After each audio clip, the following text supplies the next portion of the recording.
नारद उवाच प्रणम्य शिरसा देवं गौरीपुत्रं विनायकं भक्तावासं स्मरे नित्यम् आयुष्कामार्धसिद्धये।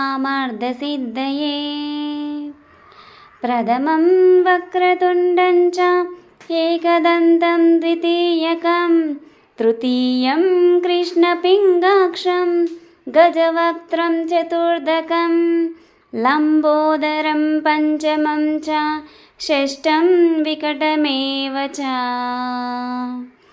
सप्तमं विघ्नराजं च धूम्रवर्णं तदाष्टमम् नवमं बालचन्द्रं च दशमं तु विनायकम् एकादशं गणपतिं द्वादशं तु गजाननं द्वादशैतानि नामानि त्रिसन्ध्यं पठे नरः न च विद्यभयं तस्य सर्वसिद्धिकरं परं विद्यार्थी लभते विद्या धनार्थी लभते धनं पुत्रार्थी लभते पुत्रान् मोक्षार्थी लभते गतिं जपेत् गणपतिस्तोत्रं षड्भिर्मासैः फलं लभेत् संवत्सरेण सिद्धिं च लभते नात्र संशयः।